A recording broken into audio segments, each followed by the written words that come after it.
Welcome to Raj Bhardwaj cooking tips. आज की recipe है पुदीने की चटनी की और खट्टी मीठी इमली और गुड़ की चटनी।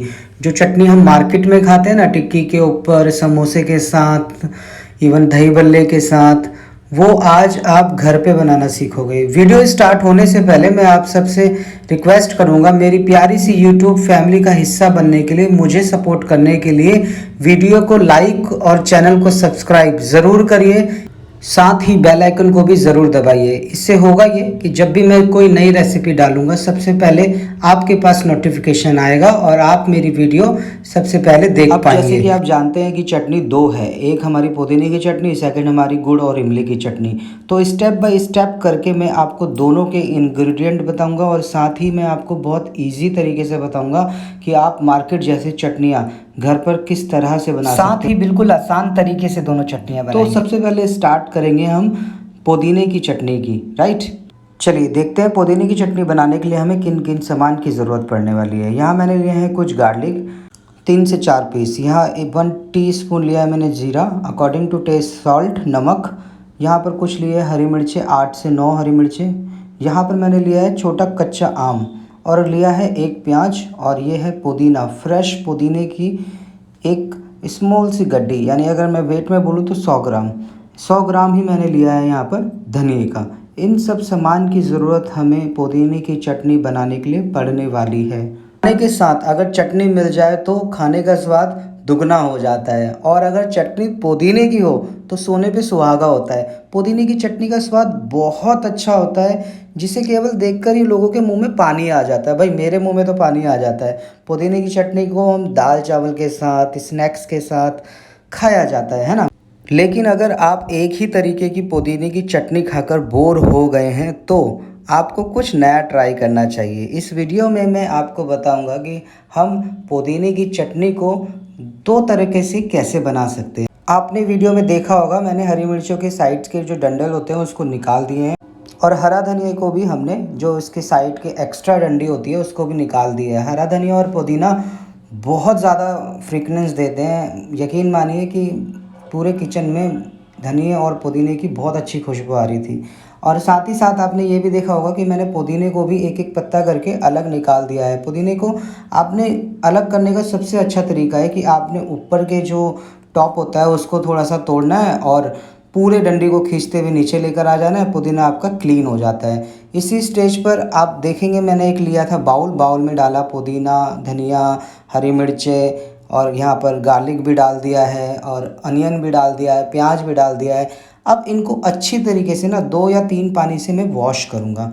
पुदीना और धनिया आपने देखा होगा कि आजकल बारिशों का मौसम है तो साफ़ तो होता है, कहीं ना कहीं उसमें मिट्टी भी लग जाती है ना। तो आपने पुदीने को कम से कम 2 से 3 पानी के साथ वॉश करना है, ठीक है। और जब वॉश हो जाए तो स्ट्रेनर में आपने छान देना है। और मैंने कच्चे आम को भी छील कर काट कर एक कटोरी में डाल दिया था, और अब मैं इसे मिक्सी के जार पर डाल रहा हूँ, और साथ ही डाल रहा हूँ पुदीना, धनिया, हरी मिर्चें और लहसुन, और यहाँ पर अनियन है ना। इन सब को डालने के बाद यहाँ आपने नोट करा होगा, यहाँ पर मैंने ज़ीरा भी डाला है ना। ज़ीरा इसी स्टेज पर आप डालिएगा। ज़ीरा डालने के बाद आपकी हरे पुदीने की चटनी में बहुत ही अच्छा स्वाद आ जाता है। जब आप इसको ग्राइंड कर लोगे तब आप देखना कि आपकी हरी पुदीने की चटनी बहुत ही ज़्यादा यमी बनेगी, है ना। और आप इसको देखिए, इसका टेक्सचर कैसा है। मैंने इसमें पानी का यूज़ नहीं करा है, आप यहाँ पर ये भी नोट करना, और ना ही आप करना। लोग क्या करते हैं, हरी पुदीने की चटनी में पानी डाल देते हैं ना, बट आपने पानी का यूज़ नहीं करना है। इससे होगा ये कि आपकी चटनी बहुत दिनों तक चलेगी, 15 से 20 दिन तो आराम से चल जाती है इस तरह से, अगर आप चटनी बनाकर किसी कंटेनर में रखते हो। कंटेनर अब आपका कांच का होना चाहिए या तो प्लास्टिक का होना चाहिए, स्टील का कंटेनर नहीं होना चाहिए। अब आपकी हरे पुदीने की चटनी बिल्कुल रेडी हो चुकी है। आप इसका टेक्सचर देखिए, विदाउट वाटर, मैंने इसमें पानी बिल्कुल नहीं डाला है, ठीक है ना। अगर आप मार्केट जैसी चटनी खाना चाहते हो, ये तो नॉर्मल चटनी है जो हम घर पर बनाते हैं। आपने करना क्या है, जितना चटनी है उतना ही आपने दही डालना है, और दही डालने के बाद आपने इसको एक बार ग्राइंड कर देना है। आप देखिएगा दोस्तों, जैसा आप समोसे के साथ मार्केट में जिस तरह की चटनी मिलती है ना, वो यही चटनी होती है। यहाँ मैं आपको बताना चाहूँगा, अगर आप पुदीने की चटनी में दही डाल रहे हो ना, तो वो 1 से 2 दिन ही चलेगी, ज़्यादा नहीं चलेगी। तो आप करिए ये पुदीने की चटनी बनाकर स्टोर कर लीजिए। और जब भी आपका चटनी स्नैक्स के साथ खाने का मन करे तो आप 1 चम्मच दही तो 1 चम्मच पुदीने की चटनी मिक्स करिए ग्राइंडर में डालकर और आपकी ऐसी लाजवाब चटनी तैयार हो जाएगी। चलिए दोस्तों, ये तो थी पुदीने की चटनी। अब देखते हैं गुड़ और इमली की चटनी बनाने के लिए हमें किन किन सामान की ज़रूरत पड़ने वाली है। यहाँ मैंने लिया है 1 टेबल स्पून सौंफ का, हाफ टेबल स्पून नमक, half tablespoon red chilli powder, 1/4 काली मिर्च, खरबूजे के बीज 2 टेबल स्पून, 1 टेबल स्पून लिया है मैंने यहाँ काजू का, 1 कप लिया है मैंने यहाँ पर गुड़ का, और साथ ही लिया है इमली का पल्प का, और यहाँ लिया है मैंने 1 चुकंदर। हमें इतना बड़ा चुकंदर नहीं चाहिए, छोटा सा चुकंदर का पीस चाहिए, तो मैंने वो काट कर नहीं दिखाया, तो इसीलिए मैंने ये पूरा रखा। सबसे पहले करना ये है दोस्तों कि आपने एक रखना है पैन में डालिए आप ज़ीरा, काली मिर्च और सौंफ, और इनको ड्राई रोस्ट करना है। आपने कोई घी या तेल का प्रयोग नहीं करना है, इनको सिर्फ हल्की आंच में आपने रोस्ट करना है। याद रखिएगा दोस्तों, आपने फ्लेम को भी बिल्कुल हल्का करना है। और जब ये रोस्ट हो जाए तो आपने करना ये है कि इसको एक ट्रे में डालकर ठंडा करने के लिए रख देना है। और जब ये ठंडा हो जाए, लेना है एक जार मिक्सी का जार लेने के बाद आप इसको महीन ग्राइंड नहीं करोगे, हल्का दरदरा, यानी 1-2 बार आपने चलाया और ये हल्का दरदरा हो जाएगा इस तरह से। देखिए, आपने बारीक पाउडर नहीं करना है इसका, हल्का दरदरा करना है, ठीक है। अब उसी कढ़ाई को रख दीजिए गैस पर और गैस को कर दीजिए ऑन।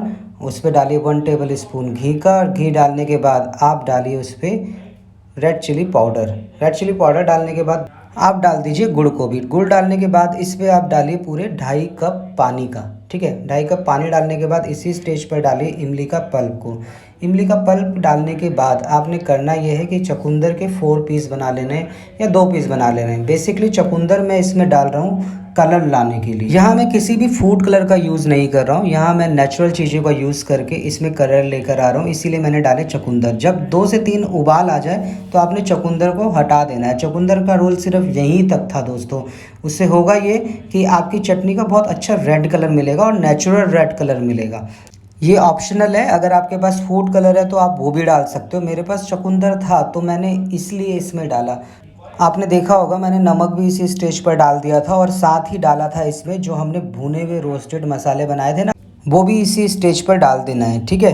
डालने के बाद आपने खरबूजे के बीज भी इसी स्टेज पर डालना है। खरबूजे के बीज डालने के बाद आपने इसको 2 से 3 बॉयल देना है। जब आप इसको 2 से 3 बॉयल दे दोगे तो आपका ये थिकनेस होगी, ठीक है। आपने लास्ट में डालना है कैशू नट, यानी काजू, जो आपने डालना है लास्ट में डालना है। काजू डालने के बाद आप फ्लेम को कर दीजिएगा ऑफ और इसको रख दीजिए थोड़ा सा रेस्ट पर, ठीक है।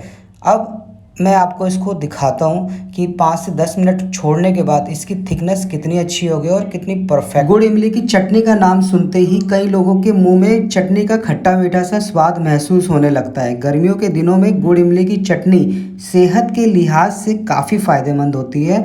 आमतौर पर किसी भी मौसम में गुड़ इमली की चटनी के बिना स्ट्रीट फूड का मज़ा अधूरा सा रहता है। इतना ही नहीं, कई स्नैक्स तो बिना इस चटनी के खाने में अपना स्वाद खो सा देते हैं। इस चटनी की खासियत यह है कि अगर आप इसको एक बार बना दीजिएगा ना तो काफ़ी दिनों के लिए फ्रिज में स्टोर करके रख सकते हैं।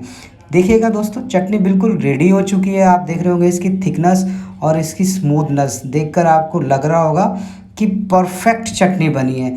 अब मैं आपको एक चीज़ और बताना चाहता हूँ। देखा होगा आपने मार्केट में कि केले भी डाले जाते हैं ना। अगर आप चटनी में केले डाल रहे हो तो उसको ज़्यादा दिन तक स्टोर नहीं कर सकते हो, ये फ्लेवर के लिए और साथ ही ऑप्शनल भी है। चटनी का खट्टा मीठा स्वाद बच्चों से लेकर बड़ों तक सभी को काफ़ी पसंद आता है। आप मुझे कमेंट में ज़रूर बताइएगा कि आपको दोनों चटनी में से कौन सी चटनी सबसे ज़्यादा अच्छी लगती है। कई लोग स्नैक्स के साथ रेड चटनी और ग्रीन चटनी दोनों को साथ मिलाकर खाना पसंद करते हैं। ठीक है दोस्तों, कहा जाता है अगर स्नैक्स में चटनियाँ अच्छी हो ना तो आपका स्नैक्स का मज़ा और दुगना हो जाता है। और उससे भी ज़्यादा मज़ा तब आता है जब चटनी आप खुद घर पर बनाते हो, है ना। घर पर आप जब भी कुछ भी बनाते हो तो वो बिल्कुल फ्रेश होता है और आपको पता होता है कि मैंने इसमें क्या क्या चीज़ें डाली हैं। ठीक है, आपको ये वीडियो और ये दोनों चटनियों की रेसिपी कैसी लगी मुझे कमेंट करके ज़रूर बताइएगा। और ऐसी प्यारी प्यारी वीडियो देखने के लिए, ऐसी प्यारी प्यारी रेसिपी देखने के लिए मेरे चैनल पर ज़रूर बने रहिए, मेरी फैमिली का हिस्सा ज़रूर बनिए। Thank you for watching this video.